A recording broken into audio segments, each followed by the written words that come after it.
Alright, so as you can see, here we have got a class.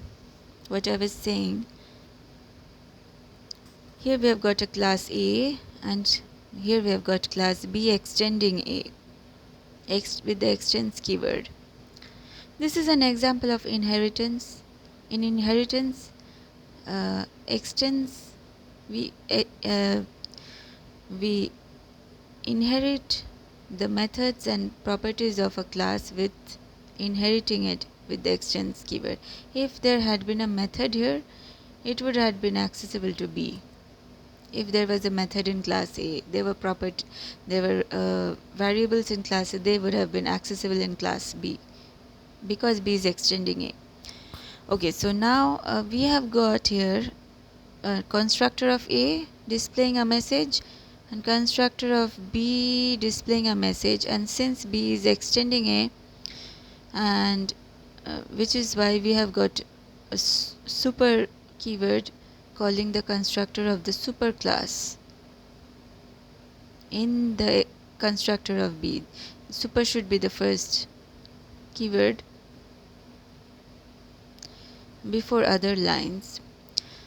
Okay, so here we have got after the constructor we have got a line displaying a message.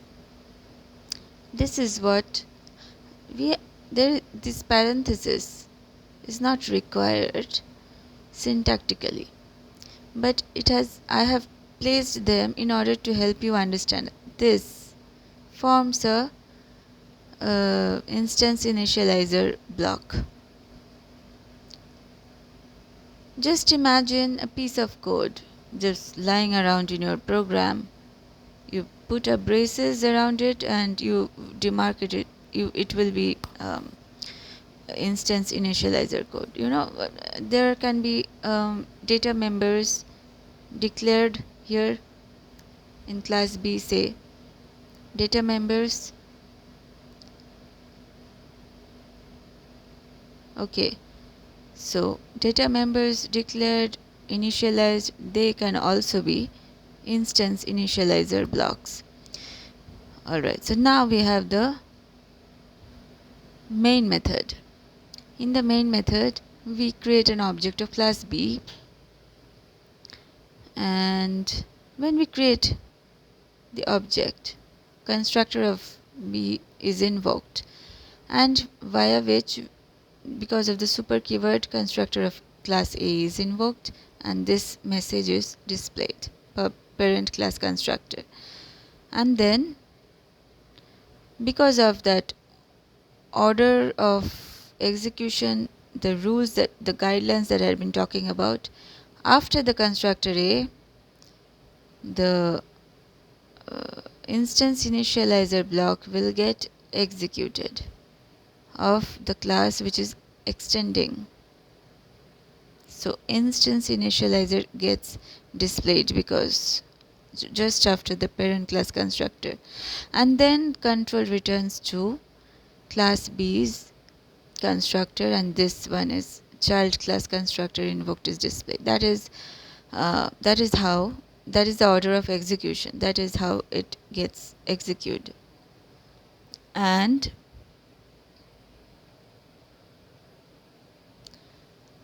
the third rule is, the second rule was this. The first rule is that the instance initializer block is created when instance of the class is created. That is, supposedly we do not have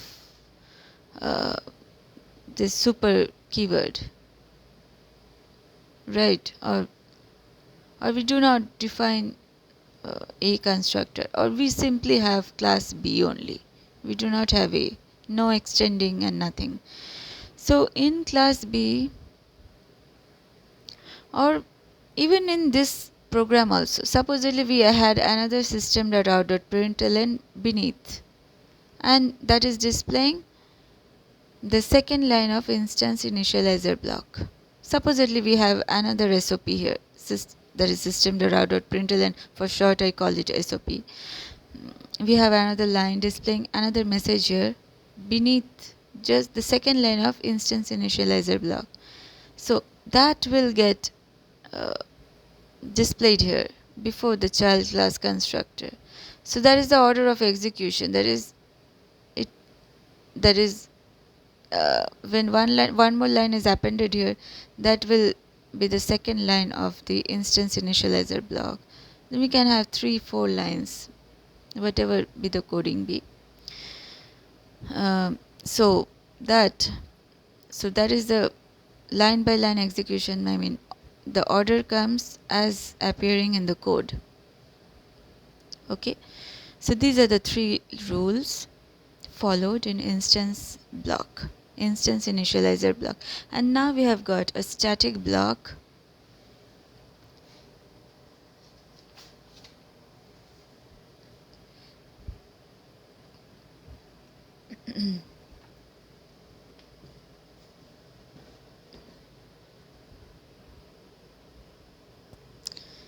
Okay, so the static block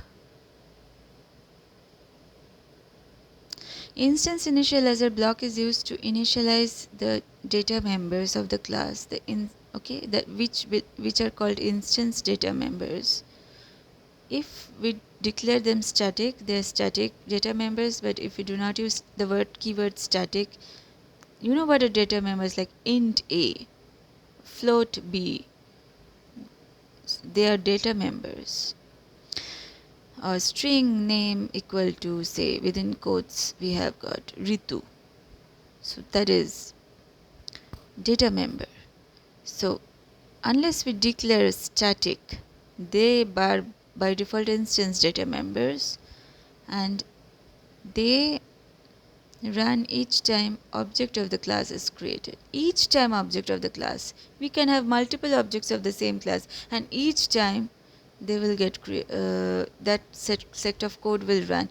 If we create here another object, say b obj2 equal to new b, again it will print this set again, right? We'll again get another set of messages here, 6 lines of messages, again in the same order: parent class, instance initializer, child class constructor. So for every time we create an object, this code will get executed in instance initializer. Okay, so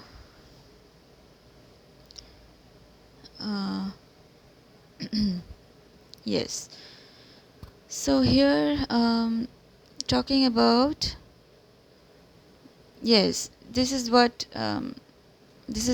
has been depicted here. See, we have got a class, a data member int a, we have got a constructor here displaying a message, and then outside that constructor we have got another system.out.println displaying another message.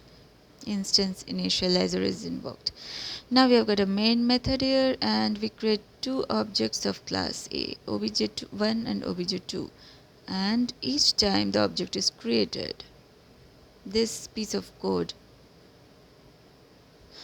first the constructor is called. If there had been no constructor, only this piece of code would have displayed twice.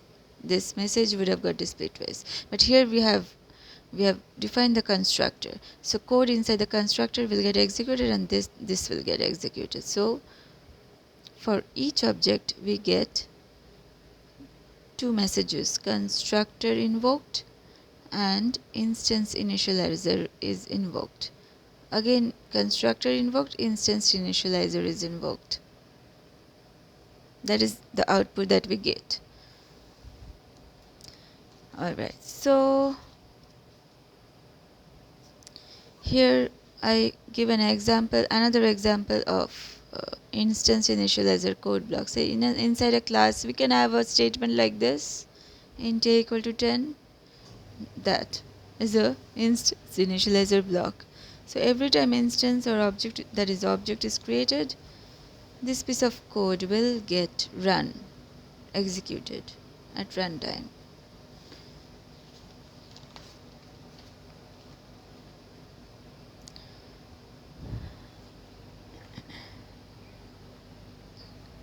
Here we have got a static piece of code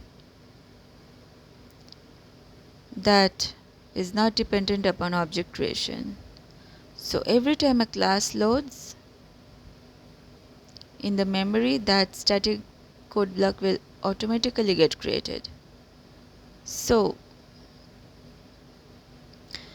like this piece of code here, we have got, I will come to this keyword later.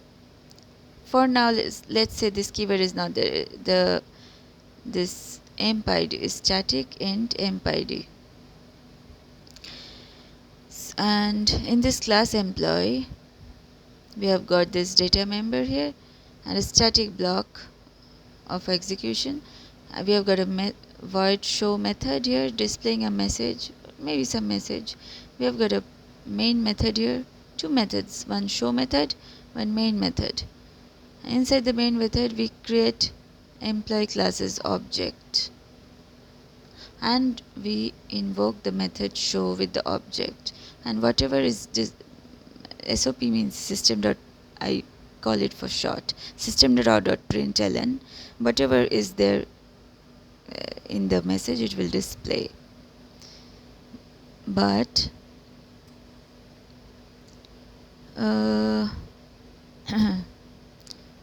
before that, this will get executed, right?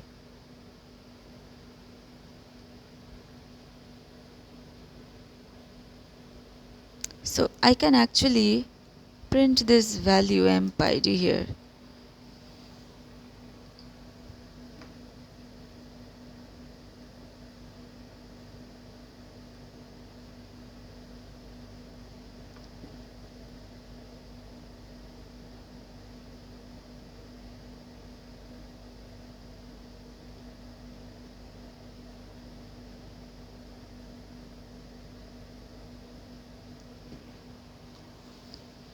Say I print this emp id here.